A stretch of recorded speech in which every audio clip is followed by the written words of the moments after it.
Hello everybody, this is Talon with another Nutrition Tier List, a series where I break down all the options in a given food group and rank them based on how nutritious they are and how good they are for your health. Today we don't have a food group per se, but definitely a food category, breakfast foods. Often referred to as the most important meal of the day, it's definitely something you want to make sure you do correctly to start your day off right. The ideal breakfast is a meal that is nutritious to get your metabolism rolling, energizing to get you alert and ready to go, and also satiating to keep you from feeling hungry until your next meal. These are traits you generally want in most meals, but I feel like they're especially important for breakfast. Now, I do need to address that breakfast is by definition the first meal of the day, which means it's pretty loose with what foods that entails. It's just whatever food breaks your fast. That could technically be buffalo wings and ice cream at 4 o'clock in the afternoon. Just to set proper expectations up front though, we're not covering buffalo wings and ice cream. We're going to stick to the popular breakfast foods. So looking at the tiers for this video, we're going to be comparing the nutrient content and benefits of each breakfast food against any shortcomings or health concerns that they may have. Keep in mind that these lists are ranked independent of each other, so an A-tier breakfast may not equate to an A-tier fruit or an A-tier vegetable. All numerical nutritional information on this list and across the series is based on 100 grams of the individual food, for the sake of consistency and ease of comparison. And before we start, let me know what your typical breakfast looks like. Then let's raise a toast to all of the excellent breakfast options, and I guess the ones that do not have much to offer too, and get to the list.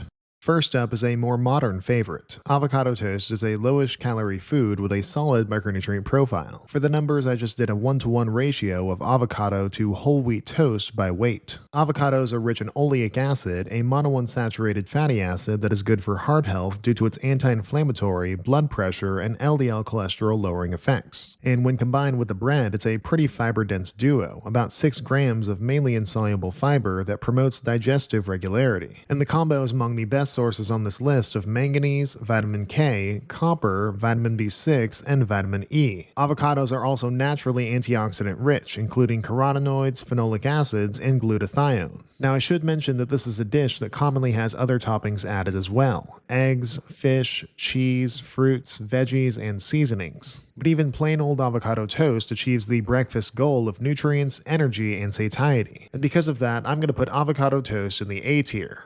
Bacon is a very high-calorie food with an inflated micronutrient profile to match, though I doubt you'd be eating 100 grams of it. By weight, it's the highest in protein on this list, largely due to being a dehydrated meat, but it's also among the highest of protein per calorie. Being a meat in a world of grains will do that. It is also the fattiest food on this list by a good margin, mainly consisting of monounsaturated fat followed by saturated fat. Bacon is the highest on this list of selenium, which is used as an antioxidant and to make DNA, vitamin B3 niacin, which helps convert food into energy, phosphorus, a structural component of bones, cell membranes, and DNA, and zinc, a mineral needed for immune function and wound healing. It's also among the best sources of many other B vitamins. Now, the protein, fat, and other nutrients do steer us toward our breakfast goals, but the processing, curing, and additives prevent it from coming even close to being considered a healthy choice. And so I'm going to put bacon in the C tier. A bagel is an average caloried food with a fine micronutrient profile. They're traditionally made more of hard wheat, the more protein-dense kind of wheat. Thus, they actually have a surprisingly high protein content. They're also fairly fiber-rich, about 4 grams of mainly insoluble fiber, and they're typically among the better sources of manganese, selenium, and vitamin B1. Now, many store-bought bagels are more refined, meaning less protein and fiber and more simple carbs, which is not ideal for the likes of satiety and blood sugar and such. Though finding whole grain bagels is doable without that much effort. And very rarely are bagels eaten alone. They're usually topped or filled with something, so their effectiveness depends on that. Meat, eggs, cheese, avocado, hummus, cream cheese, jelly. Realistically, this decision matters just as much as the bagel itself. All that to say, I'm going to put bagels in the C tier.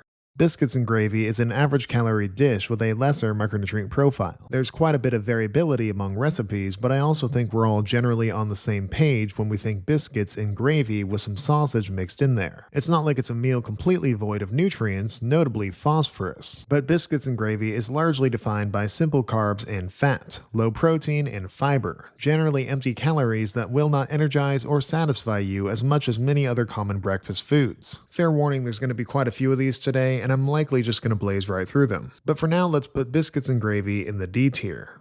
Cereal is typically a higher calorie food with a wild micronutrient profile. Obviously, there's a lot of different types, and most of them get their nutrients from fortification. The best of them are fairly protein and fiber rich, though this is not a universal trait. And like I said, they're usually fortified with a ton of vitamins and minerals that I'm just going to list off. Vitamin B1, vitamin B2, vitamin B3, vitamin B6, folate, vitamin B12, calcium, copper, iron, magnesium, selenium, and zinc. That is to say, most of them, though many are naturally rich in manganese and phosphorus on their own merit. But on the flip side, we've got to recognize that cereals themselves are mainly refined carbs, loaded with added sugars, resulting in a very high glycemic index. And they often contain artificial flavors and colors, which have been associated with gut issues and as a potential carcinogen. Overall, they're definitely an interesting case, and I think a generous representation of them is the C tier. Though maybe if there's interest, I could just make a tier list going over all the cereals. Cinnamon rolls are a high-calorie food with a sorry micronutrient profile. They have some cool nutrients like calcium and phosphorus, and I like what cinnamon has to offer, just not like this. But beyond that, cinnamon rolls are just fat, simple carbs, and added sugars. They're an easy choice to be the first of likely many residents of the F tier. Croissants are a higher calorie food with a cruddy micronutrient profile. They're not a bad source of protein and fiber, roughly 3 grams, as well as selenium and comparatively folate. But realistically, they're mainly simple carbs with a surprising amount of added sugar and fat. Now, like bagels, they are commonly filled with other ingredients, and those can somewhat justify croissants as a method of delivery. But overall, croissants themselves don't offer what we're looking for in a breakfast, and I'm going to put them in the D tier. Fruit Danish is a high-calorie food with a dismal micronutrient profile. Now, there are many Danish varieties, cheese, eggs, spinach, and custard to name a few, but the fruit kind seems to be the most popular. However, most commercial Danishes seem to not even use real fruit, instead opting for preserves or purees. And this results in the same sad story of simple carbs, added sugar, and unhelpful fats without having the decency to be nutritious or satiating. I'm going to put Danish in the F tier. Glazed donuts are a high-calorie food with a disappointing micronutrient profile. And wow, there are so many different types of sugar-coated breakfast breads. Again, it's lots of calories from simple carbs, fats, and added sugars without any protein or fiber to help make the energy last. Hopefully surprising no one, donuts are going in the F tier. Whole scrambled eggs are a lower calorie breakfast food with an excellent micronutrient profile. And can I just say it's nice to finally have another real food. Eggs are among the best sources of very bioavailable protein, and they couple that with healthy fats to promote satiety to get you through the morning. They're the best source on this list of choline, which is used in neurotransmitter synthesis, and vitamin D, which improves calcium and phosphorus absorption. And they're among the best sources of selenium, vitamin B12, vitamin B2, vitamin B5, and vitamin A, as well as lutein and zeaxanthin, non-provitamin A carotenoids that function as antioxidants for eye health. Of all the traditional breakfast foods, nothing does nutrients and satiety quite like whole eggs, and I'm going to put them in the top tier. Egg whites are a very low-calorie food with an extremely polarizing micronutrient profile. They're mainly just water and protein, giving them the highest protein per calorie on this list by a landslide. They're also a solid source of selenium and vitamin B2. Egg whites are great for people looking for a lot of protein, but for most, they're less good in practice when compared to whole eggs in regards to all of energy, satiety, and nutrients. Still, I'm going to put egg whites in the A tier. English muffins are an average caloried food with a middling micronutrient profile. They're higher than most breakfast foods in protein and fiber, about 3 grams, and they're a good source of selenium. Many varieties are made of refined flour, but you can find whole grain types with some effort. They're a very middle-of-the-road choice for our breakfast goals that again depends a lot on what you put in it. In that regard, they're very similar to bagels by being a better bread-based breakfast. That's right, English muffins are going in the C tier. French toast is an average caloried breakfast food with a faulty micronutrient profile, though this is another breakfast bread that can vary a bit. Its nutrients depend on the type of bread used and how much of the other ingredients like eggs, milk, butter, and cinnamon there is. That variety and dairy often gives it a bit more of a complex nutrient profile, containing some protein, fiber, and vitamin A. But beyond that, it's unsurprisingly mainly simple carbs and sugars that won't satisfy you as much as others. I'm putting French toast in the D tier. Corn grits are a low-calorie food with a ghastly micronutrient profile to match the low calories. These are the numbers for when they're cooked and full of water. Corn is naturally not the most nutritious food, but it is rich in the carotenoids lutein and zeaxanthin and several phenolic acids. And it is an option for those who need to remain gluten-free. But really they're lacking in any nutritional substance, so I'm going to put grits in the D tier. Hash browns are an average caloried food with a half-baked micronutrient profile. They're the requisite breakfast potato dish that comes in many forms, and they're all pretty similar. Hash browns are fairly fibrous, mainly insoluble fiber, with a mild amount of vitamin E and potassium. And potatoes contain more complex carbs than all the breads, which is better for satiety and blood sugar. Unfortunately, they're most commonly deep-fried in not the best fat, so calling them innocent like regular potatoes would be a lie. While they're not as terrible as other carb-forward foods, it's still doesn't provide much of what makes a good breakfast, so I'm putting hash browns in the C tier. Alright, it's muffin time. Blueberry muffins, seemingly the most popular type, are a high-calorie food with a mild micronutrient profile. This is another bread-based breakfast that can vary greatly depending on the ingredients, but they're usually made of all-purpose flour. They're a decent source of vitamin K, though most of the appeal of ingredients like fruits and nuts are only partially preserved and often overshadowed by everything else. The low protein, low fiber, high simple carbs, and sugar. A familiar story, I'm putting muffins in the F tier. Oatmeal with milk is a low-calorie breakfast food with an outstanding micronutrient profile. I've paired it with milk since that's a pretty common combination, and I've already covered plain oats several times before. Oatmeal is well known for how satiating it is due to its relevant protein content and its high fiber content per calorie, notably the soluble fiber beta-glucan, which aids with cholesterol. Oatmeal is among the best sources of manganese, while milk pairs it with phosphorus, vitamin B12, and calcium. Oats are higher in resistant starch, which benefits gut health, and they're a more antioxidant-rich grain, notably containing many phenolic acids and the unique avenanthramides. For a breakfast food, it checks most of what we're looking for, specifically energy and satiety, and I'm going to put oatmeal in the A tier. Pancakes are an average calorie breakfast food with a pedestrian micronutrient profile, and this is another middle-of-the-road grain-based dish. Moderate protein and fiber content, a relevant amount of selenium, phosphorus, and calcium, but the bulk of it is non-nutritious or satiating simple carbohydrates. This is a staple, and I had to include it despite knowing that there wasn't much to say about it, at least when they're made traditionally. Alternatives like buckwheat pancakes or dedicated protein pancakes are growing more popular, and they have noticeably more to offer nutritionally. But typical pancakes I'm going to put in the D tier.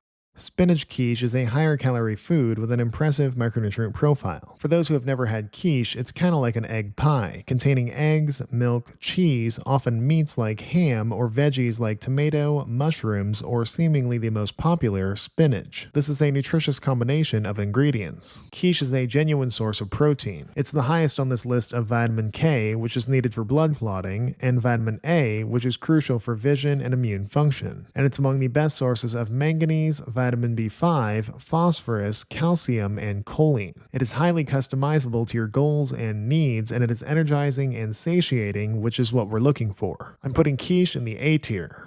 Pork sausage is a higher calorie food with a substantial micronutrient profile. It is one of the few common meat breakfast items. Sausage is high in protein and high in fat, mainly monounsaturated and saturated fat, and its calories are far from being void of nutrients. It's the best source on this list of vitamin B12, which is needed for brain function and DNA synthesis, vitamin B5, another of the metabolic B vitamins, and zinc, which is crucial for immune function and wound healing. And it's among the best sources of the other B vitamins too. While that's all nice, breakfast sausage is almost exclusively a processed meat, cured, smoked, and full of additives. I can't exactly call it a healthy option despite the fact that it has a lot to offer on paper. Thus, I'm putting breakfast sausage in the C tier. Strawberry banana smoothie is a low-calorie choice with a variable micronutrient profile, seemingly the most popular type, but you can make smoothies out of most fruits, so I'm not going to sweat the details over all the varieties. And most fruit smoothies are just the fruits themselves and often milk or yogurt and maybe a sweetener like honey. Nutrients can vary, but it's mostly going to be sugar, as that is the main macro in fruit, but it's not hard to thicken it with some fat and protein. Beyond that, it's just what you'd expect from fruit, as blending hardly alters fruit's nutrients. So depending on the fruit, fiber, vitamin C, potassium, and so many antioxidants and plant compounds that we've been over many times before. A net positive dish that's admittedly not the most nutritious or satiating, so I'm going to put smoothies in the B tier.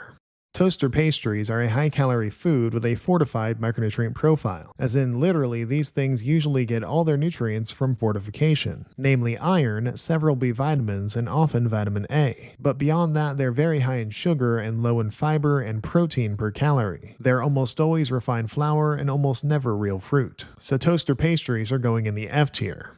Waffles are a higher caloried food with a moderate micronutrient profile. Realistically, they're not that different from pancakes. A middling protein and fiber content with a notable amount of micros like selenium, calcium, and iron. Beyond that, they're mainly refined carbs, but waffles have plenty of potential if made from whole grains. But your average waffle isn't doing you any favors, and I'm going to put those in the D tier. And lastly, yogurt with fruit is a low-calorie food with a solid micronutrient profile. Obviously, this can vary greatly depending on the type of yogurt. Some examples being homemade full-fat, homemade low-fat, blended, and fruit at the bottom. Most will be a better source of protein per calorie, as well as several other staple dairy nutrients like vitamin B12, vitamin B2, phosphorus, and calcium, again per calorie. Yogurt combines probiotics with prebiotics, fiber, and fruit to benefit gut health. And overall, yogurt checks the boxes of energy and satiety. Store-bought varieties with tons of fast-acting added sugar would rank lower, but I think intentional homemade fruit yogurt has an argument for the top tier. While it may not unanimously be the most important meal of the day, it's a big help to get your day started with the right fuel. It doesn't even have to be any of these. Like I said, these are just the most popular breakfast foods. But making good choices from the first choice of the day goes a long way towards making sure you take care of yourself for the rest of the day too. Now, if you enjoyed this video, or at the very least learned something, I encourage you to subscribe as I have more of these on the way. I also encourage you to share it with someone who you think might find it useful or interesting. Go ahead and let me know down in the comments what else you think I should rank. And remember that all I ask is that you do your own research and advocate for your body. You only get the one.